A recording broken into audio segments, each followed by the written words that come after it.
പ്രധാനമന്ത്രിയുടെ പ്രതിമാസ റേഡിയോ പരിപാടി മൻ കി ബാത്ത് ശ്രോതാവാകാൻ കേന്ദ്രമന്ത്രി സുരേഷ് ഗോപി എത്തി. എറണാകുളം ഇടപ്പള്ളി മണിമല റോഡിൽ വ്യവസായ സെൽ ജില്ലാ കൺവീനർ സി നന്ദകുമാറിന്റെ വീട്ടിലായിരുന്നു മൻ കി ബാത്ത് വലിയ സ്ക്രീനുകളിലൂടെ പ്രദർശനം നടത്തിയത്. വിവിധ പരിപാടികളുടെ തിരക്കുകൾക്കിടെ എത്തിയപ്പോൾ മൻ കി ബാത്ത് പൂർത്തിയായെങ്കിലും കാത്തിരുന്ന വീട്ടുകാരും BJP പ്രവർത്തകരും അടക്കമുള്ളവരോട് കുശലാന്വേഷണം നടത്തിയാണ് സുരേഷ് ഗോപി മടങ്ങിയത്. ഇടപ്പള്ളി ഗണപതി ക്ഷേത്രത്തിലെ പ്രശസ്തമായ ഉണ്ണിയപ്പവും നൽകിയാണ് ജനനായകനായ കേന്ദ്രമന്ത്രിയെ യാത്രയാക്കിയത്. സുരേഷ് ഗോപി അതിഥിയായി എത്തിയതിന്റെ സന്തോഷത്തിലാണ് ഗൃഹനാഥനായ സി നന്ദകുമാറും പാർട്ടിയിലെ സഹപ്രവർത്തകരും. പ്രധാനമന്ത്രി നരേന്ദ്രമോദിയുടെ മൻ കി ബാത്ത് ശ്രവിക്കാൻ കേന്ദ്രമന്ത്രി സുരേഷ് ഗോപി എത്തിയത് ഇടപ്പള്ളി മണിമല റോഡിലെ സി നന്ദകുമാർ, അദ്ദേഹം BJP വ്യവസായ സെല്ലിൻ്റെ ജില്ലാ സെക്രട്ടറി കൂടിയാണ്, അദ്ദേഹത്തിൻ്റെ വീട്ടിലാണ്. ഒപ്പം തന്നെ നിരവധി ആളുകൾ, അവരെ സംബന്ധിച്ചിടത്തോളം വലിയ ഒരു ആഹ്ലാദത്തിൻ്റെ നിമിഷങ്ങൾ തന്നെയാണ്.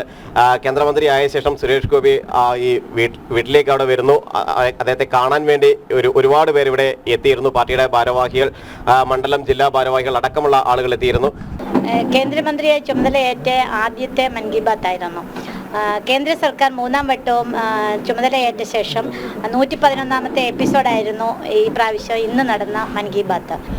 എങ്ങനെയാണെന്ന് വിവരിക്കാൻ സാധിക്കുന്നില്ല, അത്ര അധികം സന്തോഷമുണ്ട്.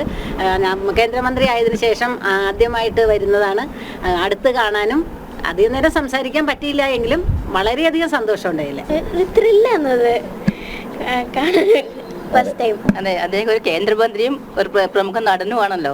അപ്പോൾ നമുക്കെല്ലാം വളരെ സന്തോഷം നേരിട്ട് കണ്ടതിലും. 3ാം നരേന്ദ്രമോദി സർക്കാരിൽ കേരളത്തിൽ നിന്ന് നമുക്കൊരു കേന്ദ്രമന്ത്രി, കേന്ദ്ര സഹമന്ത്രി എന്നുള്ള നിലയ്ക്ക് അദ്ദേഹം, അതോടൊപ്പം തന്നെ അതിനു മുമ്പേ തന്നെ നമ്മുടെ ഇടപ്പള്ളിയുമായിട്ട് നല്ല ബന്ധവും ഇവിടെയുള്ള എല്ലാ കാര്യങ്ങളിലും പങ്കെടുക്കുകയും ചെയ്യുന്ന ഒരു വ്യക്തി കൂടിയാണ് സുരേഷ് ഗോപി. ഒരുപാട് സന്തോഷമുണ്ട്. ഇതിന് മുന്നേ കണ്ടിട്ടുണ്ടെങ്കിലും ഇപ്പം കേന്ദ്രമന്ത്രിയായിട്ട് ഈ ഇടപ്പള്ളി ഏരിയയിൽ വന്നപ്പോൾ ഒരുപാട് സന്തോഷമുണ്ട്.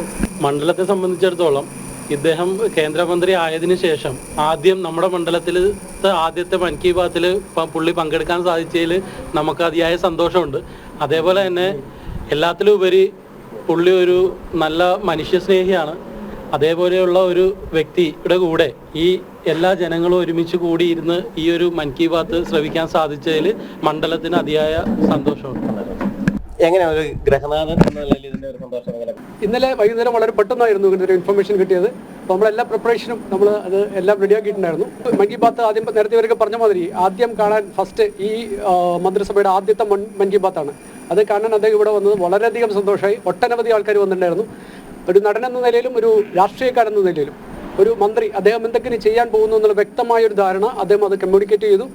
ജനങ്ങളിലേക്ക് കൃത്യമായിട്ട് അദ്ദേഹം ഇറങ്ങിച്ചെന്നു എന്ന് വേണം, ഇറങ്ങിച്ചെല്ലുകയാണ്. അപ്പോൾ അതിൻ്റെ വളരെയധികം സന്തോഷം എല്ലാവർക്കും ഉണ്ട്. നമ്മുടെ കുട്ടികൾ തന്നെ ആഹ്ലാദിക്കുന്നത് കാണുമ്പോൾ സാധാരണ പൊളിറ്റിക്സ് അങ്ങനെ വരുമ്പോൾ അങ്ങനെ നമ്മൾ കാണാറില്ല. അപ്പോൾ അദ്ദേഹത്തിനോടുള്ള ആ ഒരു ഇഷ്ടം അതാണ് കൂടുതലും കാണുന്നത്. പിന്നെ നമ്മുടെ താമര വിരിഞ്ഞു, അത് വളരെ സന്തോഷമുണ്ട്. വലിയ സന്തോഷത്തിൽ തന്നെയാണ് BJP പ്രവർത്തകരും ഒപ്പം തന്നെ സുരേഷ് ഗോപിയുടെ ആരാധകരും. കേന്ദ്രമന്ത്രിയായ ശേഷം അദ്ദേഹം ജനങ്ങളിൽ നിന്ന് എങ്ങനെയാണോ തെരഞ്ഞെടുപ്പിന് മുമ്പ് ജനങ്ങളുടെ മനസ്സുകളിൽ ഇടം നേടിയത്, അതുപോലെ തന്നെ കേന്ദ്രമന്ത്രി ആയ ശേഷവും വലിയ വിജയത്തിന് ശേഷം കേന്ദ്രമന്ത്രിയായി അങ്ങനെ ഓരോ ഘട്ടങ്ങൾ കടക്കുമ്പോഴും ജനങ്ങളുടെ സ്പന്ദനങ്ങൾ അറിഞ്ഞു തന്നെയാണ് അദ്ദേഹം മുന്നോട്ട് പോകുന്നത് എന്നത് തന്നെയാണ് ഓരോ പ്രവർത്തനവും വ്യക്തമാക്കുകയും ചെയ്യുന്നത്. ക്യാമറമാൻ വിപിനൊപ്പം ജിജീഷ് കരുണാകരൻ, ജനം, കൊച്ചി.